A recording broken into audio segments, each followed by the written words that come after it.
अस्सलाम वालेकुम दोस्तों, कैसे हैं सब। उम्मीद है खैरियत से होंगे। तो दोस्तों, आज हम बात करेंगे कि हज़रत बाबा फरीदुद्दीन गंज शकर रहमतुल्लाह अलैह कौन थे और इनके नाम के साथ शकर का लफ्ज़ क्यों आता है। जानने के लिए वीडियो को एंड तक देखें और जिन्होंने मेरा चैनल सब्सक्राइब नहीं किया वो ज़रूर करें, ताकि इसी तरह हिस्ट्री से मुतल्लिक आपके नॉलेज में इजाफ़ा होता रहे। तो चलिए दोस्तों, वीडियो शुरू करते हैं। ये दुनिया एक अजीब आलम है कि जिसमें अजायब की कोई इंतहा नहीं। हर ज़माना अपने कमालात का आप शाहिद है और हर आने वाला दौर गुज़श्ता ज़माने के कमालात का गवाह है। इसी का नाम तारीख़ है। लोग बादशाहों की तारीख़ें तो सुनते हैं मगर बादशाह नहीं बन सकते, लेकिन अल्लाह के वलियों का ज़िक्र करते करते वली ज़रूर बन जाते हैं। तारीख़ बादशाहों की ज़िंदगी का कोई मौसर नमूना पेश नहीं करती, यानी इसके मुताले से दीन मिलता है ना ही दुनिया। ऐसी तारीख़ों से इबरत भी खुदा के बरगज़ीदा बंदों को ही हासिल होती है। बादशाहों की तारीख़ किस्से कहानियाँ हैं जिनसे सवाए सरदर्दी के कुछ हासिल नहीं होता। तारीख़ तो अल्लाह ताला के वलियों की है जिनका हर गोशा ज़िस्त हदायत के नूर से चमक रहा है। इस तारीख़ के हर पहलू में इस्लाह इंसानी की तासीर भरी हुई है। वली की पैदाइश से लेकर मौत तक और इसके बाद इनके मज़ारात का हर वाक़या और किस्सा हदायत का एक बाब बन जाता है, जिससे बेचैन दिलों के लिए इत्मीनान का सामान पैदा होता है। बरे सगीर पाको हिंद में इस्लाम की इशाअत के लिए जो खिदमात औलियाए किराम ने सरअंजाम दी हैं, इनकी मिसाल कहीं और नहीं मिलती। इन औलियाए किराम ने अपनी पाकीज़ा ज़िंदगी को अवाम के सामने बतौर नमूना पेश करके दिलों को मुसख्खर किया। इनमें ज़ुहदुल अंबिया शेख बहरोबर हज़रत बाबा फरीदुद्दीन मसूद गंज शकर रहमतुल्लाह अलैह की ज़ात बबरकात आफ़ताब की तरह रोशन है और सिलसिला चिश्तिया के दूसरे अज़ीमुल मर्तबत बुज़ुर्ग भी आसमान रूहानियत के दरख्शां महताब हैं। 12वीं सदी ईस्वी के वस्त में जब चंगेज़ी कौम पूरी दुनिया को फ़तह करने का अज़्म लेकर उठी, तो लाखों मज़लूम इंसान इनकी तस्ख़ीर कायनात के इस खौफनाक ख्वाब की भेंट चढ़ गए। जब ये लोग अपनी तमाम तर वहशतनाकियों के साथ अफ़गानिस्तान में दाखिल हुए, तो वहाँ मुतअद्दिद कबाइल और घरानों को अपने जुल्म का निशाना बनाया। ताहम उस वक्त चंद घराने इनकी दहशतगर्दी से बच निकले में कामयाब हो गए। इनमें से एक घराना काजी शुएब फ़र्रुख का भी था। काजी शुएब फ़र्रुख बादशाह अफ़गानिस्तान की औलाद से थे, इसलिए इस मुअज़्ज़ज़ घराने की बड़ी कदर व मंज़िलत थी। काजी साहब अपने ख़ानदान को काबुल से लाहौर ले आए। लाहौर में चंद दिन रहकर हिजरत सानी फरमाई और कसूर में रहाइश पजीर हुए। कसूर के काजी ने हज़रत काजी शुएब की बड़ी खातिर मदारत की और बादशाह वक्त से इनको काजी मुकर्रर करने की दरख्वास्त की, जो मंजूर हुई। बादशाह ने काजी शुएब को मुल्तान के करीब कस्बा कथवाल का काजी मुकर्रर किया और उन्होंने वहीं मुस्तकिल सुकूनत इख्तियार कर ली। यहाँ आपके वालिद माजिद काजी जमालुद्दीन सुलेमान और बीबी कुलसुम खातून का निकाह हुआ और यहीं हज़रत बाबा फरीदुद्दीन मसूद गंज शकर रहमतुल्लाह अलैह की विलादत बासआदत हुई। बाज़ तज़किरा निगारों ने लिखा है कि काजी जमालुद्दीन सुलेमान फ़ातिह सोमनाथ सुल्तान महमूद गज़नवी के रिश्तेदार भी थे। वल्लाह आलम। गंज शकर रहमतुल्लाह अलैह ने इब्तदाई तालीम अपनी वालदा माजदा बीबी कुलसुम खातून से हासिल की। उस वक्त आपकी वालदा के ज़ुहद व इबादत के चर्चे कुर्बो जवार में फैल चुके थे। ऐसी नेक और पाकीज़ा सीरत खातून ने हज़रत बाबा फ़रीद के दिल में बचपन ही में इश्क़ इलाही की ऐसी चिंगारी सुलगाई कि जिसने फ़रीद के जिस्म और रूह को बहुत जल्द अनवार इलाही से भर दिया। बचपन में ही फरीदुद्दीन के ज़ुहद व तक़वा के चर्चे कोतवाल और उसके गिरदो नवाह में फैल गए। मज़ीद तालीम के लिए आप वालदा से इजाज़त लेकर मुल्तान रवाना हो गए, जहाँ हज़रत शेख मिनहाजुद्दीन तिरमिज़ी के मदरसे में दाखिल हुए। यहाँ आपने कुरान व हदीस की तालीम मुकम्मल की। यही मस्जिद थी जहाँ आप रात को कुरान पढ़ते और सुबह दीनी तालीम हासिल करते थे।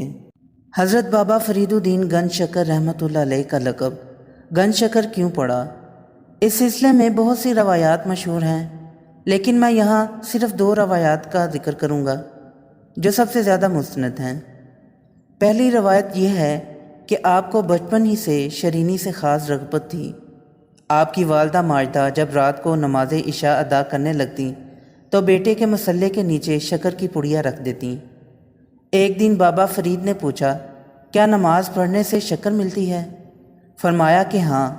اس طرح آپ روزانہ نماز ادا کرتے اور مسلے کے نیچے سے پڑیا اٹھا لیتے۔ ایک دن والدہ صاحبہ شکر رکھنا بھول گئیں، لیکن فرید رحمۃ اللہ علیہ کو نماز کے بعد حسب معمول شکر کی پڑیا عطا ہو گئی۔ والدہ ماجدہ وظائف میں مشغول تھیں۔ انہیں یاد آیا کہ آج شکر نہیں رکھی، لیکن کیا دیکھا کہ حضرت بابا فرید الدین شکر کھا رہے ہیں۔ فرمایا، بیٹا یہ شکر کہاں سے لی؟ عرض کیا، اماں جی اسی جگہ سے جہاں سے روز ملتی ہے۔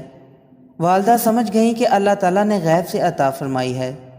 اسی وقت بارگاہ الہی میں سجدہ ریز ہو گئیں اور دعا کی کہ اے رب العالمین، جس طرح تو نے غیب سے شکر عطا کی ہے، فرید کی زبان کو بھی شکر عطا فرما دے۔ الغرض والدہ صاحبہ کی اس شفقت اور محبت سے نہ صرف بچپن میں نماز ادا کرنے کی عادت پختہ ہو گئی، بلکہ گنج شکر کے لقب سے جہاں میں مشہور ہو گئے۔ دوسرا واقعہ یہ ہے کہ ایک دن آپ سرے راہ تشریف فرما تھے۔ ایک تجارتی قافلہ گزرا جو گڑ اور شکر فروخت کرنے جا رہا تھا۔ آپ نے ان سے پوچھا کہ ان اونٹوں پر جو بورے لادے ہیں ان میں کیا ہے؟ انہوں نے سوچا کہ کہیں فقیر سوال نہ کر دے کہ مجھے بھی دو۔ اس نے کہا کہ نمک ہے۔ جواب میں فرمایا کہ نمک ہی ہوگا۔ جب یہ قافلہ منڈی میں پہنچا تو دیکھا کہ سب کا سب گڑ اور شکر نمک بن چکا ہے۔ متعجب ہوئے اور کہا کہ ہو نہ ہو یہ اسی درویش کی زبان کا اثر ہے۔ فوراً واپس آئے، حضرت بابا فرید رحمۃ اللہ علیہ سے منت سماجت کرنے لگے کہ حضور ہمارا بہت نقصان ہوا، ہمارے بورے گڑ اور شکر سے بھرے تھے وہ نمک ہو چکے ہیں، دعا فرمائیں کہ وہ گڑ اور شکر ہو جائیں۔ فرمایا، جھوٹ بولنا اچھا نہیں، جاؤ وہ شکر تھی تو شکر ہی ہوگی۔ چنانچہ تمام بورے گڑ اور شکر کے ہو گئے۔ حضرت بابا فرید الدین مجموعہ اوصاف حسنہ تھے۔ وہ سراپا خلوص، ہمدرد، دیانتدار، شفیق اور منکسر المزاج تھے۔ تمام اخلاق عالیہ ان کی فطرت میں کوٹ کوٹ کر بھرے ہوئے تھے۔ وہ جن چیزوں پر عمل کرنے کی تلقین کرتے پہلے خود ان پر عمل کرتے۔ آپ نے تمام زندگی قرآن و سنت پر عمل کرتے گزاری۔ آپ نے حضور صلی اللہ علیہ وسلم کی حیات مقدسہ کو مشعل راہ بنایا۔ آپ کو تمام دنیا کی نعمتیں میسر تھیں، مگر آپ نے تمام زندگی فقر و فاقہ میں گزاری۔ آپ کا کھانا کریر اور پیلو کے پھلوں جیسی معمولی خوراک تھی۔ تمام عمر نیا کپڑا نہ پہنا، بلکہ ہمیشہ پھٹے پرانے کپڑوں میں ملبوس رہتے۔ ایک بار ایک مجلس میں تشریف فرما تھے کہ حاضرین سے فرمایا کہ میرا وقت اب پورا ہو گیا ہے اور دربار الہی کی حاضری کا وقت آ گیا ہے۔ چنانچہ عشاء کی نماز ادا کی اور بے ہوش ہو گئے۔ کچھ دیر بعد ہوش آیا تو پوچھا کہ کیا میں نے نماز عشاء ادا کر لی ہے؟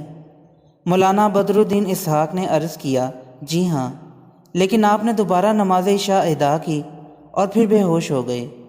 ہوش آیا تو فرمایا، چلو بطور احتیاط ایک بار پھر صحیح۔ گویا آپ نے 3 مرتبہ نماز عشاء ادا کی۔ آپ نے پانی طلب فرمایا، وضو کیا اور 2 نفل ادا کیے۔ بعد میں یا حیو یا قیوم کا ورد کرتے ہوئے آپ کی روح پرفتوف قفس عنصری سے پرواز کر گئی۔ انا للہ و انا الیہ راجعون۔ آپ کی وفات 5 محرم الحرام 670 ہجری میں ہوئی۔ اس وقت آپ کی عمر مبارک 94 سال تھی۔ آپ کا مزار پاک پتن شریف میں مرجع خلائق ہے۔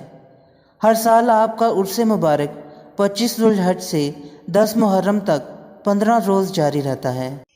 آپ کے مزار شریف کے 2 دروازے ہیں، ایک مشرقی دروازہ جس کو نوری دروازہ کہتے ہیں اور دوسرا جنوبی دروازہ جو صدیوں سے بہشتی دروازہ کہلاتا ہے۔